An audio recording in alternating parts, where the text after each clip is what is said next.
กลายเป็นปรากฏการณ์ใหม่ของวงการบาสเตะลาวเนาะก็ถือว่าเป็นประวัติศาสตร์ก็ได้เนาะในวงการบาสเตะลาวที่ว่ามีการขายปีเข้าชมการแข่งขันบาสเตะเริ่มต้นก็ที่100,000 กีบเนาะก็ถือว่าโอ้เป็น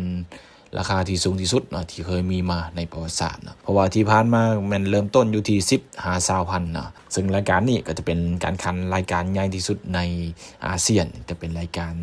ชิงแชมป์อาเซียนประจำปี 2026 รายการ AFF Hyundai Cup 2026 ก็คือระหว่างทีมชาติลาวจะเปิดบ้านครับการมายามของทีมชาติไทยจะเป็นคู่ใหญ่คู่บิ๊กแมตช์กันเลยเนาะก็คือล่าสุดเนาะในมื้อวานนี้ทางสหพันธ์บาสเตะแห่งชาติลาวก็มีการประกาศการจำหน่ายปีเข้าชมการแข่งขันรายการดังกล่าวเนาะจะเป็นนัดระหว่างทีมชาติลาวกับพบกับทีมชาติไทยเวลา 20:00 ของวันที่ 25 กรกฎาคม 2026อยู่ที่สนามกีฬาแห่งชาติหลัก 16เพิ่นจะมีการถ่ายทอดสดผ่าน Facebook ของอาเซียนยูไนเต็ด FC ซึ่งทางสหพันธ์บาสเตะแห่งชาติลาวมีการประกาศราคาปีเข้าชมเนาะการแข่งขันเริ่มต้นกันที่ 100,000 กีบนะก็คือราคา 100,000 กีบจะเข้าทางด้านประตู B D C ส่วนราคา 200,000 กีบจะเป็นประตู A1 และก็ประตู A2 อยู่ที่ 200,000 กีบนะก็ถือเป็นราคาที่สูงที่สุดที่เคยมีมา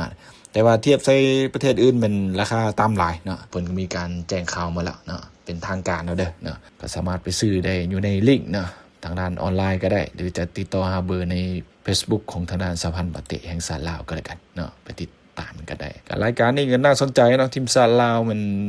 อยู่ในกลุ่ม B รวมกับทางด้านไทยมาเลเซียฟิลิปปินส์เมียนมาแล้วก็ลาวซึ่งว่าลาวจะได้แข่งขันในบ้าน2นัดก็คือวันที่25 กรกฎาคม 2026พบทีมชาติไทยและก็วันที่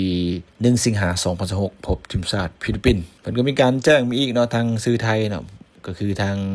ลาวจะจำหน่ายปีเฉพาะคนไทยก็คือแฟนบอลทีมยามเนาะจำนวน 2,000 ที่นั่งนะถ้าคุณใช้ปีเริ่มต้นกันที่ 100,000 ก็จะตกอยู่200 ล้านกีบนะจากการขายปีจำนวน 2,000 ที่นั่งเนาะถ้าว่าที่นั่ง 100,000 กีบขึ้นไปนะซึ่งว่าฟังของทางด้านแฟนบอลชาวไทยจะอยู่ฟังประตูสกอร์บอร์ดเนาะไปติดตามกันได้เนาะหลายคนก็อาจจะหูจะบูอยู่เบื้องขวาถ้าเขาทางด้าน VIP เนาะก็ถือว่าจะได้มูลค่าหลายเนาะในการขายปีครั้งนี้ตามการคาดการณ์ก็น่าจะบรรลุ 5,000 คนขึ้นไปละเนาะ 5,000 คนคูณ100,000 กีบก็ได้หลายเติบอยู่น่าจะตกอยู่ประมาณ500 ล้านกีบขึ้นไปนะก็ถือเป็นข่าวดีเนาะจากการขายปีจะมีรายได้ไปปรับปรุงสนามไปเฮ็ดกิจกรรมต่างๆเนาะจะเกิดขึ้นนะนั่นนี่ก็น่าสนใจเนาะทีมชาติลาวจะพบกับทีมชาติไทยนะก็จะเป็นการพบกันในรอบ16 ปีที่ว่าได้เจอกันในรายการนี้เนาะเพราะว่าเจอกันครั้งหลังสุดในรายการชิงแชมป์อาเซียนนี่ของทีมชาติชุดใหญ่ก็จะได้พบกันตั้งแต่ปี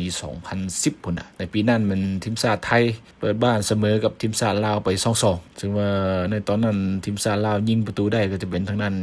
ก่อนค่ำอินทวงศ์เนาะรายการกันได้ยาเนาะสีสมบังหลายคนก็อาจจะฮู้เนาะในรายการนี้ใน 2010 ที่ผ่านมานี่ก็เป็นข้อมูลเล็กๆน้อยๆเนาะส่วนนักเตะทีมชาติลาวมันยังบ่ทันได้ประกาศ23 คนสุดท้ายเถอะน่าจะเป็นอาทิตย์หน้าแอดบาเนาะเตะที่น่าสนใจก็จะมีทางด้านโจนี่แหวนประเสริฐ